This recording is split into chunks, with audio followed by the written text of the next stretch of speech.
Hi friends, welcome to Shanti vlogs. ఈరోజు నోరు ఊరిపోయే చింత చిగురుతో పచ్చడి చేసా. ఇదైతే చాలా రుచిగా ఉంది. మీకు కూడా చూపిద్దామని ఈ వీడియో చేసేసాను.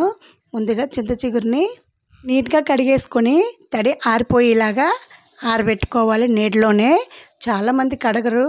అయితే ఇసుక ఏమైనా ఉంటే కడిగేసుకుంటేనే బాగుంటుంది. ఇలా కడుక్కొని కాటన్ బట్టపై ఆరబెట్టుకొని ఆరిన తర్వాత దీనిని పుల్ల ముక్కలు ఏమైనా ఉంటే తీసి శుభ్రం చేసుకోవాలి.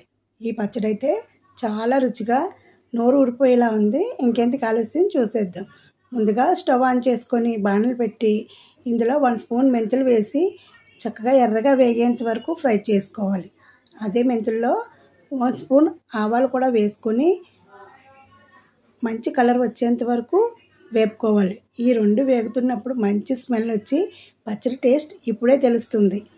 అంత బాగా వేగిన తర్వాత ఇవి మిక్సీ జార్లో వేసుకొని చల్లారిన తర్వాత పౌడర్ చేసి పక్కన ఉంచుకోవాలి. ఇప్పుడు అదే పాన్లో 1/2 కప్ నువ్వులు వేయించుకోవాలి. నువ్వులు కూడా చక్కగా దోరగా వేయించుకోవాలి. ఈ నువ్వులు వేస్తే పచ్చడి మరింత రుచిగా ఉండి చాలా బాగుంటుంది. అంతేకాకుండా ఆరోగ్యానికి కూడా చాలా మంచివి ఈ నువ్వులు. ఇవి కూడా చల్లారించుకొని పౌడర్ చేసుకొని పక్కన ఉంచుకోవాలి. ఇప్పుడు అదే బాణల్లో ఆయిల్ వేసుకొని, నువ్వుల నూనె అయితే చాలా బాగుంటుంది. ఇలా ఆయిల్ వేసుకొని 1 కప్ చింత చిగురికి ఒక 20-25 ఎండుమిరపకాయలు అయితే పడతాయి. ఇవి చాలా కారం ఉన్నాయి, చూసుకొని వేసుకోండి. నాకైతే కరెక్ట్గా సరిపోయింది కారం.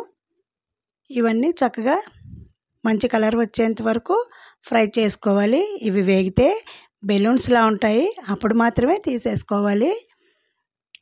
ఇవన్నీ ఇలా మంచి కలర్ వచ్చిన తర్వాత తీసేసుకొని అదే ఆయిల్లో కడిగి ఆరబెట్టుకున్న ఈ చింత చిగురిని వేసేసుకోవాలి. వేసుకొని దీన్ని చక్కగా మగ్గనిచ్చుకోవాలి. ఎక్కడ పుల్లలు లేకుండా మొత్తం అన్నీ తీసేసి శుభ్రం చేసిన చింత చిగురు ఇది. చింత చిగురు ఆరోగ్యానికి చాలా మంచిది. ఇందులో సి విటమిన్ ఉంటుంది.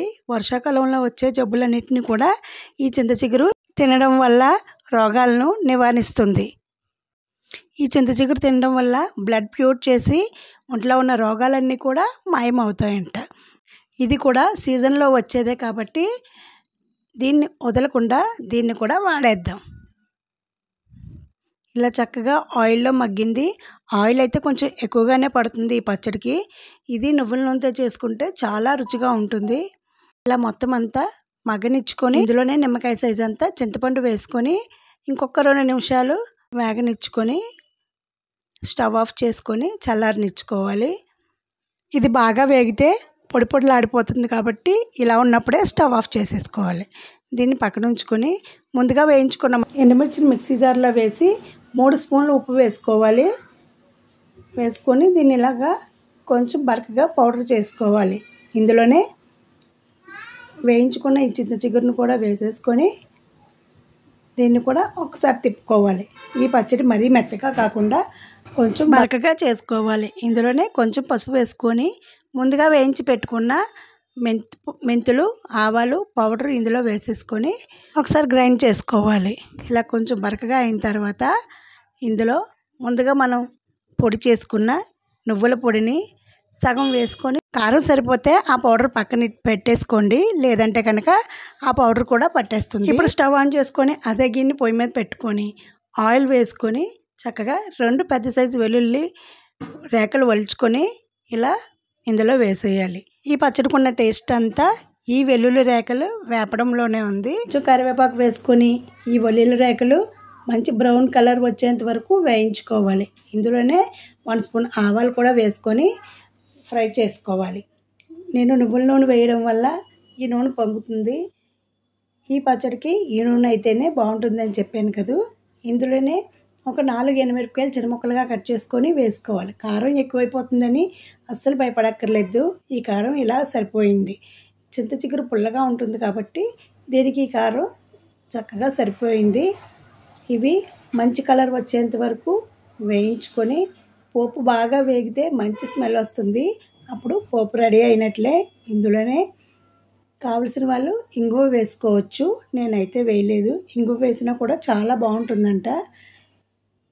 ఇది చక్కగా వేగిన తర్వాత ఈ పచ్చడిని పోపులో కలిపేసి 2 మినిట్స్ చక్కగా స్టవ్ మీడియం ఫ్లేమ్లో పెట్టుకొని పచ్చడి మగ్గనిచ్చుకోవాలి. ఇంతేనండి, చాలా ఈజీగా పచ్చడి రెడీ అయింది.